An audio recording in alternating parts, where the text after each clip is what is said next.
नवधा भक्ति। सातव सम मोहि मैं जग देखा, मोते संत अधिक कर लेखा। अर्थात सातवीं भक्ति है कि मेरे को ही पूरे जग में देखना और संत को मुझसे भी अधिक महत्व देना। श्रीमद् भागवत में आया है कि मोक्ष किसके लिए तय है। उसमें भगवान कहते हैं, मेरी अनुकंपा से अनुग्रहित होता हुआ, कर्म फलों को प्रेम से भोगता हुआ, सभी प्राणियों में मैं विराजित हूँ ऐसा देह से, मन से, वाणी से व्यवहार करता हुआ व्यक्ति मोक्ष को का अधिकारी है। मोक्ष उसकी बापौती है। वस्तुतः उपनिषदों में भी आया है कि ब्रह्म को जब पेड़ में, पौधे में, पशु में, पक्षी में ब्रह्म है तो मुझ में भी ब्रह्म होगा। तो जो आया है अहम ब्रह्मास्मि, वह इसी संदर्भ में आया है। या अनलहा का आया है, वो भी इसी संदर्भ में आया है। या कृष्ण ने जो कहा है पहले दूसरे अध्याय में, वासुदेव कृष्ण ने कहा, लेकिन बाद के अध्यायों में भगवान कृष्ण ने कहा मामेकम शरणम व्रज, वो मेरे को।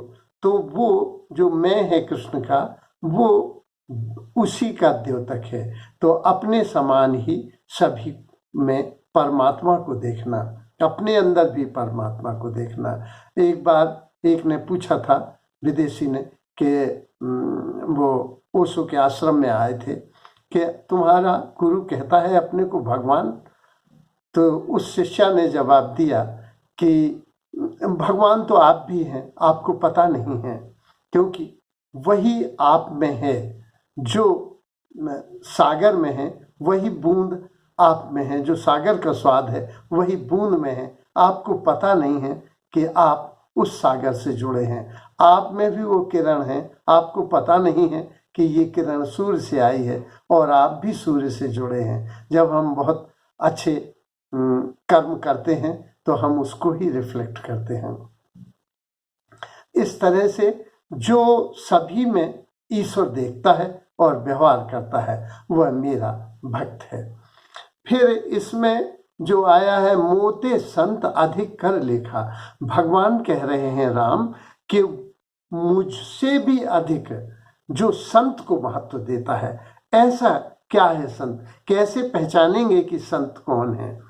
संत जहाँ सत्य प्रतिष्ठित होता है, सत्य चलता फिरता है, उसे हम संत कहते हैं। तो वो तुलसीदास जी ने बालकांड में ही कहा, मुद मंगलमय संत समाजू, जो जंगम तीरथ राजू, राम भगति जहाँ सुर सरी धारा, सरसई ब्रह्म विचार प्रचारा। ये प्रमुदित होंगे, प्रसन्न होंगे। ये सभी ये ऐसे तीर्थ, चलते फिरते तीर्थ हैं, और राम ये भक्ति की धारा इनमें बहेगी और ब्रह्म का प्रचार इसमें चलता रहेगा।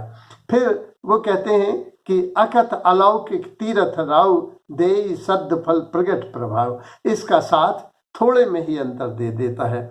आगे वो कहते हैं, सुन समझे जन मुदित मन, मंजहि अति अनुराग, लहे चार फल अछत तनु साधु समाज प्रयाग। जो इनका साथ कर लेता है उसे धर्म, अर्थ, काम, मोक्ष स्वतः प्राप्त हो जाते हैं। यानी पुरुषार्थ के चारों अंग वह सहज प्राप्त कर लेता है। भगवान शंकर ने बहुत अच्छा कहा है, जो संत की महिमा को प्रदर्शित करता है, गिरजा संत समागम सम न लाभ कछुआन। वो कहते हैं, हे गिरजा, संत के मिलन जैसा लाभ और दूसरा नहीं है। संत विटप सरिता गिरिधरणी, गरुड़ जी कहते हैं, संत विटप सरिता गिरिधरणी, परहित हेतु संतन की करनी, संत हृदय नवनीत समाना, कहा कविन कही न जाना, निज परताप द्रवय नवनीता, पर दुख द्रवही संत पुनीता।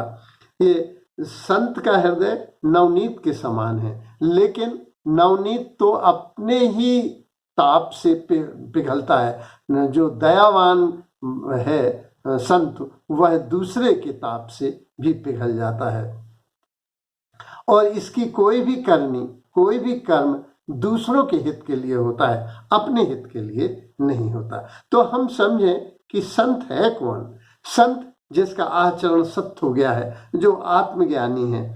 जो संत वो व्यक्ति है जो संसार में और सत्य में साम्य स्थापित कर सका है, जो संसार को सत्य में और सत्य को संसार में प्रतिष्ठित कर चुका, ऐसा व्यक्ति संत है। संत से लोग साधु से भी लगा लेते हैं। साधु माने जो श्रेष्ठ की साधना में रत है, जो श्रेष्ठ गुणों के लिए साधना या तप कर रहा है, प्राप्ति का प्रयास कर रहा है, वह संत है। शास्त्रों के अनुसार जिसने काम, क्रोध, लोभ, मोह, माया, मत्सर को जीत लिया है, वह साधु है। तो इसमें आया है कि साधु संत को मुझसे भी अधिक महत्व दिया जाता है। इसी संदर्भ में हम कहें कि संसार के जो श्रेष्ठतम लोग हैं, वे भी जैसे आया है ऋषि वो जो उस परमात्मा को गाता है, जो उच्चतम कवि है, जिसने वेदों की ऋचाएं लिखी हैं, वह ऋषि कहलाता है। मुनि वो जो मननशील होता है, जिसका अधिकांश समय मनन और चिंतन में, जो लगता है मौन रहता है, लेकिन उसका अधिकतम समय मनन और चिंतन में रह जाता है। वैसे वेद व्यास ने गीता में अपने को कहा है कि वो मुनि है। अपने को इन्होंने थोड़ा छोटा बताया है।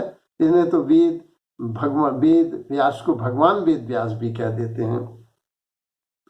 अच्छा, फिर इसी संदर्भ में है महर्षि वो जिसे दिव्य चक्षु प्राप्त हैं। जैसे भृगु को गीता में महर्षि के नाम से संबोधित किया, और अंतिम महर्षि हम लोगों ने दयानंद सरस्वती को महर्षि कहा।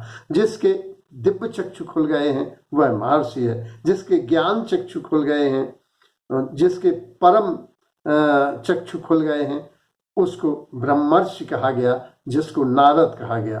तो इस तरह से हम ये कह सकते हैं कि महर्षियों में भृगु और ब्रह्म ऋषियों में नारद उल्लेखनीय हैं। ये सब आज के युग में जो पुरोहित हैं, पंडित माने विद्वान, जो सचरित्र व्यक्ति है और विद्वान है, उसको पंडित कहते हैं।